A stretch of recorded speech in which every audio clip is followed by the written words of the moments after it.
Hello, जय हिंद। स्वागत है आपका हमारे यूट्यूब चैनल पे। आज जो सवाल आया हुआ है वो काफ़ी इम्पोर्टेंट और बहुत ही अच्छा सवाल है। ये एलिगेशन चैप्टर से जो आपका अर्थमेटिक का जो पोर्शन होता है, मिश्रण, उस चैप्टर से ये सवाल है। और मैं समझता हूँ ये काफ़ी बेहतर सवाल है, क्योंकि ऐसे सवाल आपको अक्सर ही एग्ज़ाम में धोखा दे जाता है। इस सवाल को बिल्कुल ध्यानपूर्वक और बिना स्किप किए हुए देखिएगा और कोशिश कीजिएगा कि इसको एकदम बढ़िया से समझ लें और याद ही कर लें, क्योंकि ये सवाल अगर आ गया आपके एग्ज़ाम में तो बहुत से लोगों को ये धोखा दे जाता है। क्योंकि आप एलिगेशन वाला जो पोर्शन होता है जिसमें आप दो चीज़ों को मिलाते हैं, लेकिन इस सवाल में तीन चीज़ों को मिलाना है, तो ऐसे सवाल आपको बहुत कम देखने को मिलते हैं। चूँकि ये प्रीवियस ईयर क्वेश्चन है, तो ऐसे सवाल अगर आते हैं आपको तो आपके एग्ज़ाम के लिए काफ़ी अच्छा होगा। चलिए हम सवाल दिखाते हैं कि सवाल क्या कहता है। सवाल अभी आपके स्क्रीन पे दिख रहा होगा। सवाल बोल रहा है, 3 प्रकार के गेहूं जिनके क्रय मूल्य क्रमशः 4 रुपये 80 पैसा, 5 रुपये 76 पैसा एवं 6 रुपये 96 पैसा प्रति किलोग्राम है, इन्हें किस अनुपात में मिलाई जाए ताकि मिश्रण का औसत क्रय मूल्य 5 रुपया 64 पैसा प्रति किलोग्राम हो जाए। 4 ऑप्शन दे रखा है यहाँ पे। देखिए, पहला ऑप्शन है 11:77:7, दूसरा ऑप्शन है 7:77:11, तीसरा ऑप्शन है 77:11:7 और चौथा ऑप्शन है 11:7:77। देख लीजिए अच्छे से सवाल को। अगर आप इसे बना सकते हैं तो वीडियो को पॉज करके इसको एक बार बना करके देखिए, और अगर आपका सही जवाब आता है तो कमेंट में ज़रूर बताइए। चलिए हम सवाल आपको डिस्कस करते हैं कि किस तरीके इसको हम बना सकते हैं। तो सबसे पहले यहाँ पे 3 प्रकार के गेहूं हैं, हम यहाँ पे लिख दे रहे हैं। देखिए,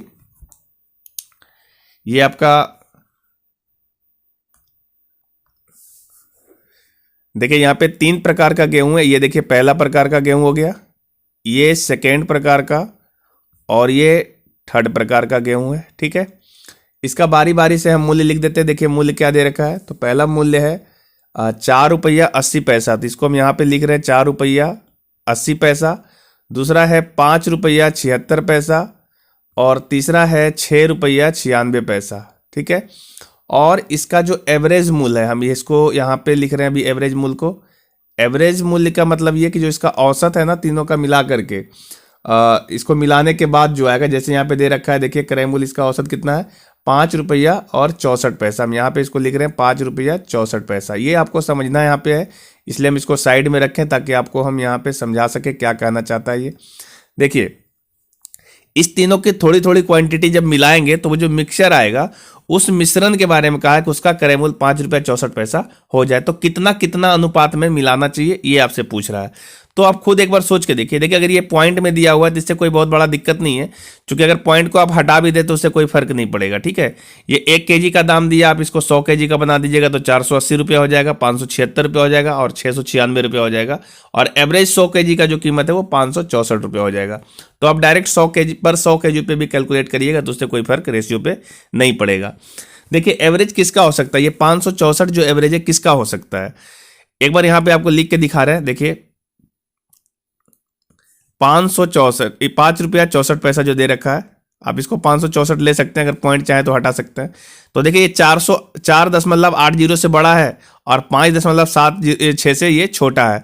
इसका मतलब ये रेशियो इस दोनों पे लग सकता है, चूंकि ये इसका एवरेज हो सकता है। ठीक है, अब यहां से देखिए, यहां पे इस दोनों का अगर लेने की कोशिश करेंगे, 5.64 यहां लिखते हैं, तो ये दोनों का एवरेज ये नहीं हो सकता है। क्यों नहीं हो सकता, क्योंकि ये जो 5 रुपया 64 पैसा दे रखा है, ये 5 रुपया 76 पैसा से भी कम है और 6 रुपया 96 पैसा से भी कम है। तो ये 1 और 2 का, सॉरी, ये 2 और 3 का एवरेज नहीं हो सकता है। ठीक है, तो ये एवरेज किसका हो सकता है, अगर हम चेक करते 1 और 3 का, तो ये 1 और 3 का एवरेज हो सकता था। ठीक है, तो हम इसी दोनों को लेकर के बनाएंगे। पहले किसका किसका एवरेज हो सकता है, तो पहले हो सकता है 1 का और 2 का। ठीक है, पहले एवरेज हो सकता है ये 1 का और 2 का। तो ये दिया हुआ है आपका 480 और 576, तो इसको यहाँ पे लिख लेंगे। और दूसरा जो एवरेज हो सकता है वो 1 का हो सकता है और 3 का हो सकता है। ठीक है, ये 2 और 3 का नहीं हो सकता है। क्यों, क्योंकि ये वाला वैल्यू छोटा है। देख लीजिए, और एलिगेशन का ऐसे भी आप जब रूल पढ़े होंगे तो ये आपको पता होगा कि जो ये बीच में एवरेज आता है वो 1 से छोटा और 1 से बड़ा होना चाहिए, और अगर ऐसा नहीं होता तो इसमें इस दोनों में आपका एलिगेशन नहीं लगेगा।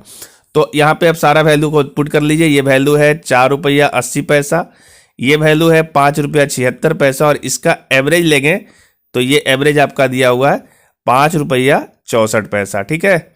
और इसके बाद एक का फिर यहाँ वैल्यू रखिए 4 रुपया 80 पैसा, और 3 का वैल्यू है 6 रुपया 96 पैसा, और इसका जब हम यहाँ पे एवरेज लेंगे तो ये एवरेज है 5 रुपया 64 पैसा, ठीक है। अब देख लीजिए ये जो वैल्यू है बीच वाला वो एक से बड़ा एक से छोटा है भी, ठीक है। तो इसको हम लोग जब क्रॉस डिफरेंस लेते हैं, देखिए क्या मिलता है क्रॉस डिफरेंस के बाद, ठीक है। दोनों को बारी बारी से ले लीजिए, बीच में हम लाइन खींच देते हैं ताकि आपको समझने में दिक्कत ना हो। अब देखिए यहाँ से 5 रुपया 64 पैसा में अगर 4 रुपया 80 पैसा को हम घटाते हैं तो ये आपका देखिए 4 में से 0 जाएगा तो ये तो 4 ही बचेगा, ठीक है। और 6 में से तो 8 जाएगा नहीं, तो यहाँ पे से 16 में से 8 जाएगा तो ये 8 बचेगा, और यहाँ से 4 में से 4 जाएगा तो ये 0 बचेगा, ठीक है। और इसके बाद इधर से जब हम एलिगेशन लगाएंगे तो 5.76 में 5.64 चला जाएगा, तो 6 में से 4 गया तो ये 2 बच गया, 7 में से 6 गया तो 1 बच गया, 10.5 में से 5 जाएगा तो ये 0 होगा, ठीक है। और इधर से आप इसका रेशियो चाहे तो देख सकते हैं, तो ये तो देखिए आपका 10 कैंसिल होगा, और 12 सत्ते 84 होता है, तो ये 1:7 मिलेगा, ठीक है।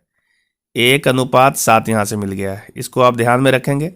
और इधर से देखिए एलिगेशन लगा के 5 रुपया 64 पैसा में 4 रुपया 80 पैसा को घटाएंगे तो 4 में से 0 जाएगा तो 4 बचेगा, 6 में से तो जाएगा ही नहीं, और ये तो आपका वही है एक, और पहले जैसे जिस तरीके से घटाया था वैसे ही ये वैल्यू 0.84 आ जाएगा, है ना। चूँकि ये 564 में तो वही सेम चीज़ें जा रहा है, तो ये 0.84 आ गया। और इधर से जब हम इसको माइनस करेंगे तो ये देखिए 6 में से 4 जाएगा तो ये 2 बचेगा, 9 में से 6 जाएगा तो ये 3 बचेगा, और यहाँ से 6 में से 5 जाएगा तो ये 1 बचेगा, ठीक है। तो इसको हम सोल्व करेंगे तो ये दशमलव तो पहले कैंसिल हो जाएगा, ये दशमलव तो यहाँ रहेगा नहीं, और ये वाला वैल्यू जो है 12 से काटेंगे तो ये 12 से कट रहा है 11 बार में, और इसको 12 से काटेंगे तो ये वैल्यू 7 बार में कट रहा है, तो ये वैल्यू आ जाएगा 11:7, ठीक है। यहाँ तक आप समझ पाए होंगे अच्छे से।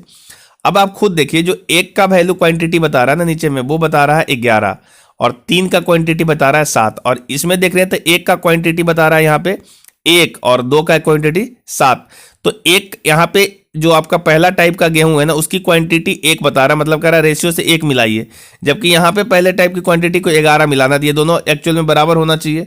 तो अभी बराबर आया नहीं है तो हम इसको बराबर कर सकते हैं, ठीक है। तो ये वाला वैल्यू 11 कैसे बनेगा, क्योंकि यहाँ पे ये 11 है तो इसको भी 11 होना चाहिए ना, तो इसको हम पूरे को 11 से मल्टीप्लाई कर लेंगे, तो ये वैल्यू आ जाएगा 11:11 सत्ते 77, ठीक है।